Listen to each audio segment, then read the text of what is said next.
चल दिए द्वारिका नाथ के दर्शनों को करने के लिए जा रहे हैं। देखो देखो ये गरीबी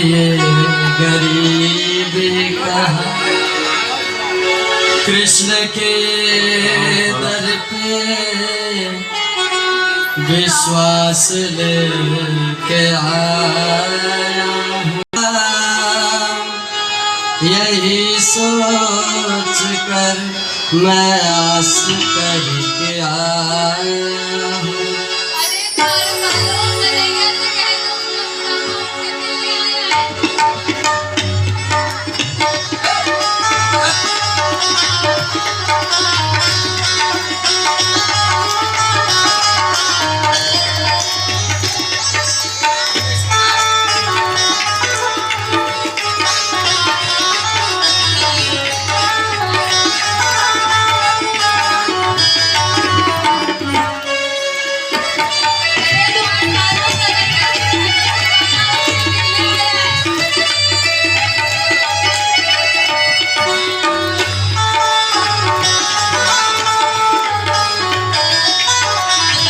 अरे द्वार पालो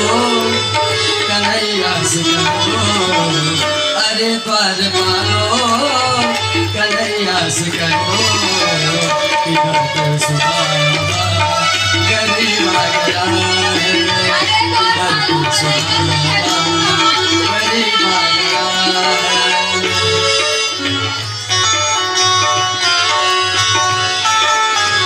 भटकते भटकते न जाने कहाँ से, भटकते भटकते न जाने कहाँ से नसीब आ गया है, करीब आ गया है।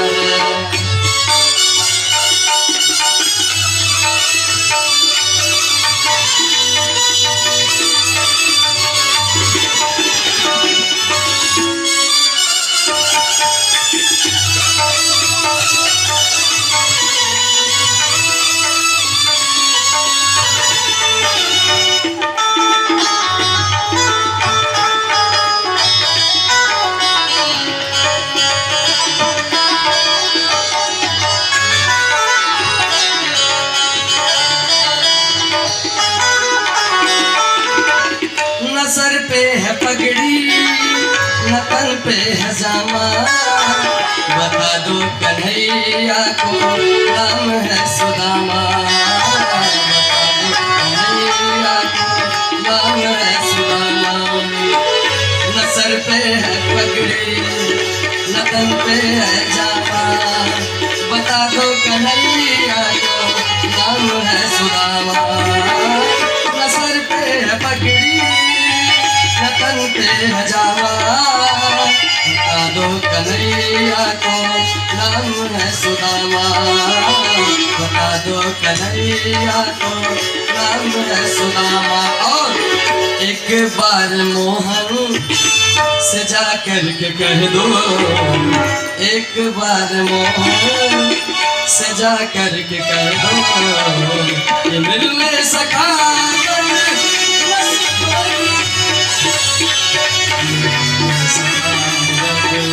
नसीब आ गया।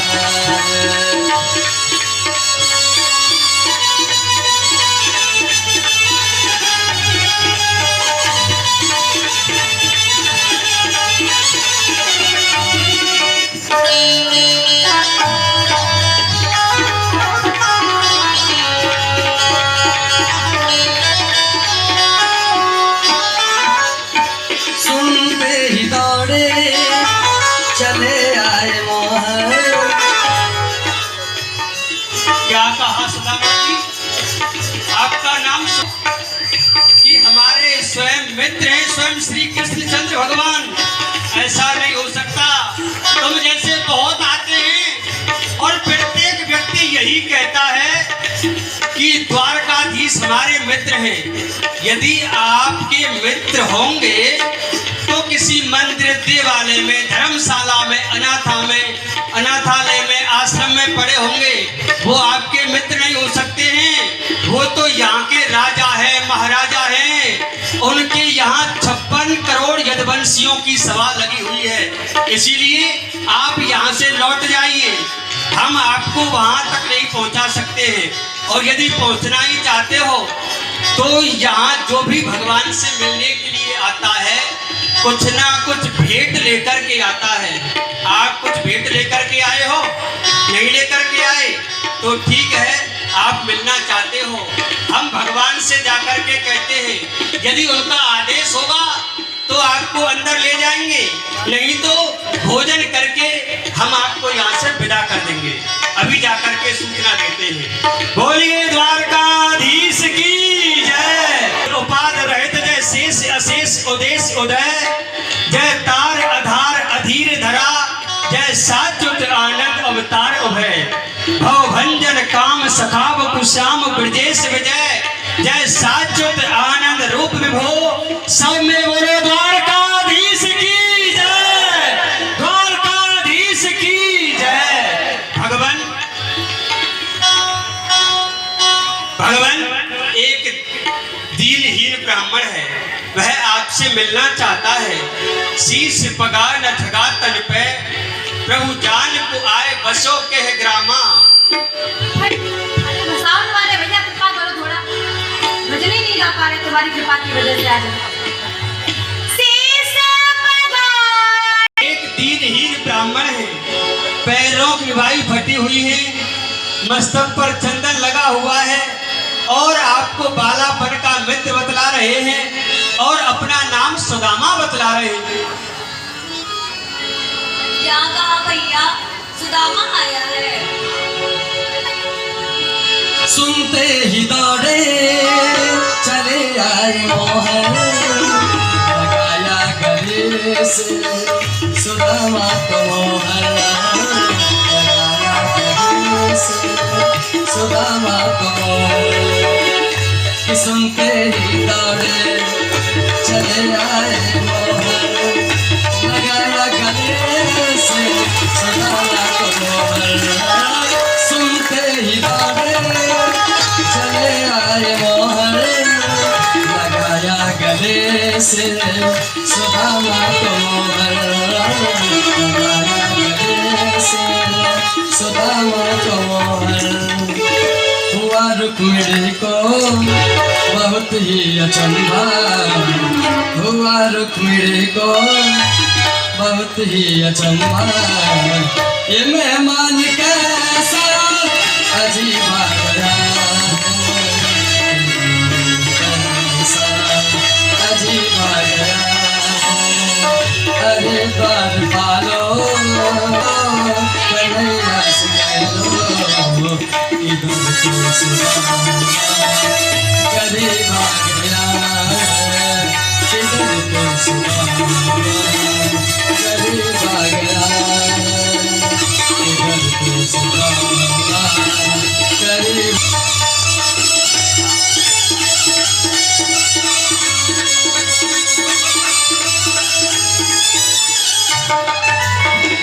बराबर में अपने सुदामा बिठाए, बराबर में अपने सुदामा बिठाए, चरण आंसुओं से शाम में धुलाए, चरण आंसुओं से शाम में धुलाए।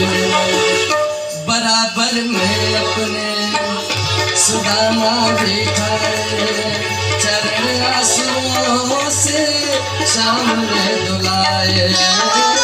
बराबर में अपने सुदामा बिठाए, चरण आंसुओं से शाम में धुलाए। घबराओ प्यारे जरा तुम सुदामा, न घबराओ प्यारे जरा तुम सुदामा, खुशी का सवार करीब आ गया है, खुशी का सवार करीब आ गया। अरे द्वार पालो कन्हैया से कहो, अरे द्वार पालो कन्हैया से कहो,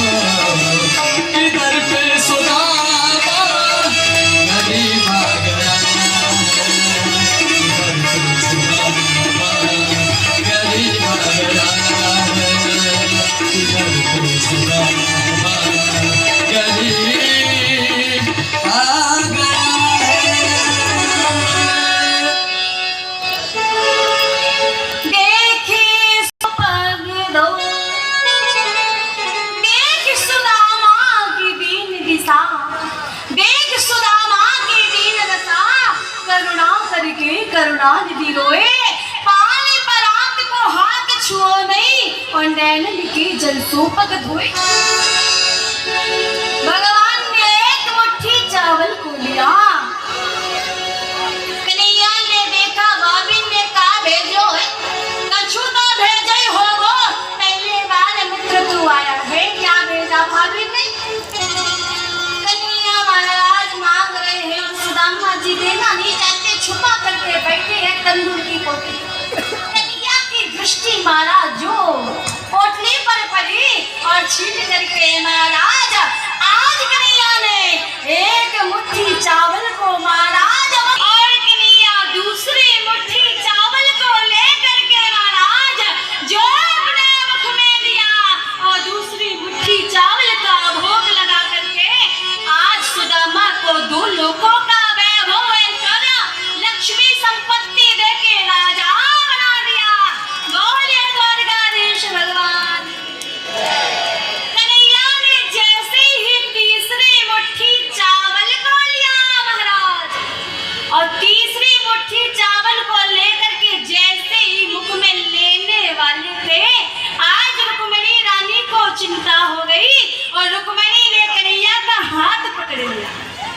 रुक्मिणी कहने लगी, प्रभु क्या करते हो? दो लोगों का राजा बना दिया और तीसरा लोक भी सुदामा को दे दोगे तो खुद कहाँ रहोगे? और रुक्मिणी ने विचार करके युक्ति लगाई, भगवान का हाथ पकड़ा और क्या बात बनाई, अरे प्रभु हम लोगों को भी प्रसाद रहने देंगे कि स्वयं अकेले आएंगे? हम लोग को भी चाहिए। और आज 16,108 रानी पटरानियों ने एक एक दाना चावल का महाराज उसी एक मुट्ठी चावल में से प्रसाद स्वीकार। और आज बारी बारी से महाराज के विदा। इतने में ही देवी जामवंती आ गई और जामवंती ने सुदामा जी महाराज को प्रणाम किया। सुदामा जी ने आशीर्वाद दिया, चरण देवी भवा। जामवंती जी विदा हुई। इतने में सत्यभामा आ गई, ब्राह्मण देवता के चरणों में प्रणाम किया। आज आशीर्वाद मिला, देवी दूधो नहा पूतो भलो। सत्यभामा जी विदा हुई। इतने में ही देवी कालिंदी आ गई, आकर के सुदामा जी के चरणों में प्रणाम किया और आज सुदामा जी ने आशीर्वाद दिया, देवी सौभाग्यवती भवा। इतने में ही देवी मित्र वृंदा आ गई और मित्र वृंदा जी ने आकर के प्रणाम किया। आज सुदामा जी आशीर्वाद देते हैं, दूधो नहा पूतो भलो। फिर आ गई देवी भद्रा, आकर के प्रणाम किया, सुदामा जी ने आशीर्वाद दिया। तथास्तु। इतने में ही देवी लक्ष्मणा आ गई, आकर के लक्ष्मणा ने प्रणाम किया और आज द्वारका सुदामा जी ने आशीर्वाद दिया, देवी पूर्ण सफलम। आज 8 अष्टपट रानियों ने आज सुदामा जी से अटल सौभाग्य का आशीर्वाद प्राप्त किया। सुदामा जी 8 पट रानियों को जैसे तैसे तथास्तु पूर्ण सफलम विजयी भव चिरंजीवी भव का आशीर्वाद देते। इतने में ही एक और रानी आ गई। सुदामा जी ने कहा, कन्हैया कितनी है?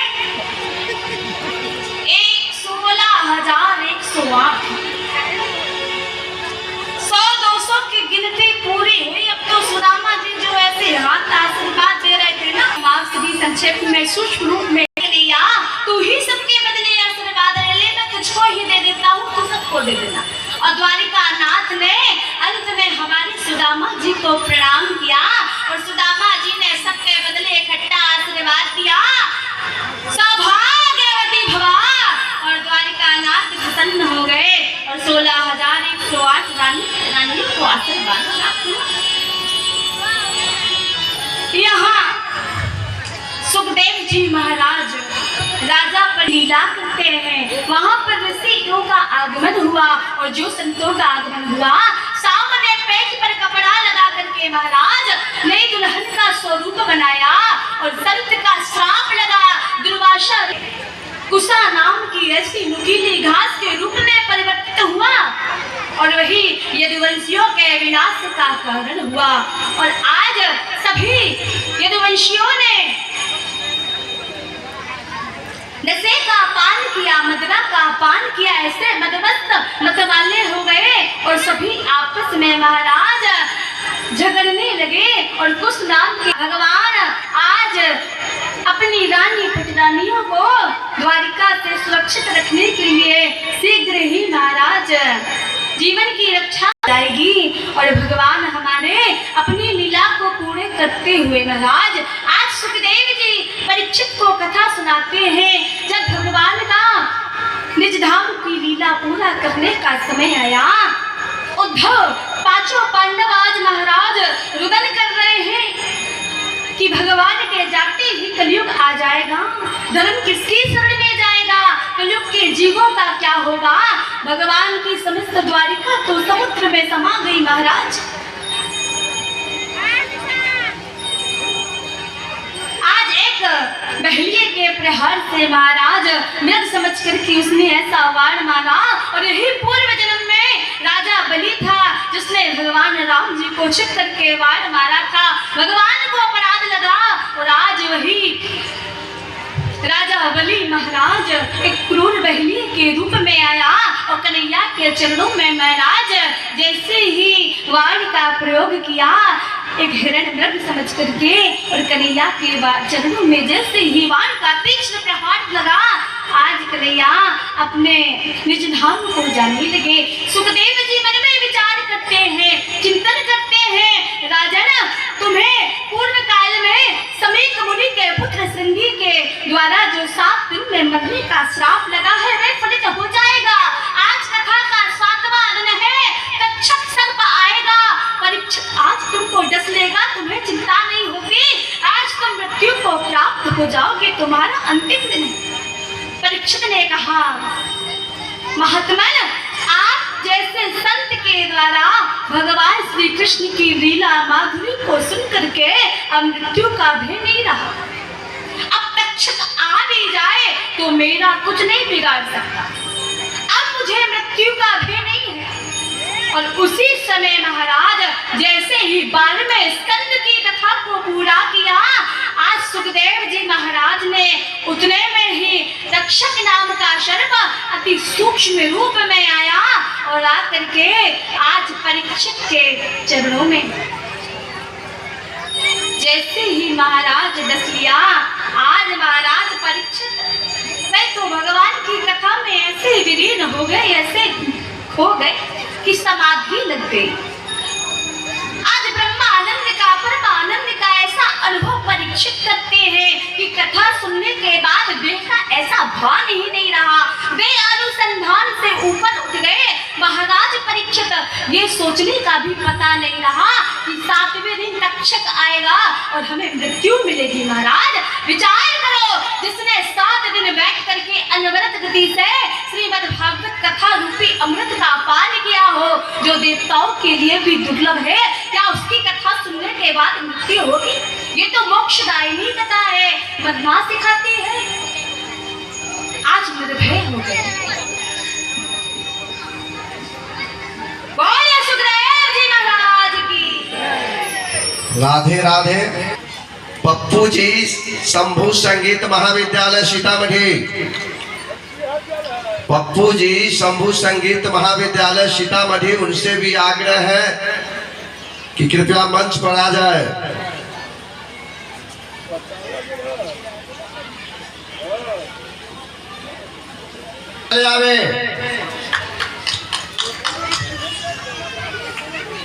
संजय जी, पप्पू संजय जी, शंभू संगीत महाविद्यालय सीतामढ़ी, कृष्ण मंदिर परिसर सीतामढ़ी, प्रमोद जी रेडीमेड राधा कृष्ण मंदिर परिसर सीतामढ़ी से आग्रह है कि कृपया मंच पर आ जाए। प्रोफेसर देव नारायण राय जी, प्रभात ठाकुर जी हमारे आवाज को सुन रहे हो तो कृपया आप मंच पर आ जाए। अन्नू देवी, उमेश प्रसाद, उनसे भी आग्रह है कि आप चले आवे।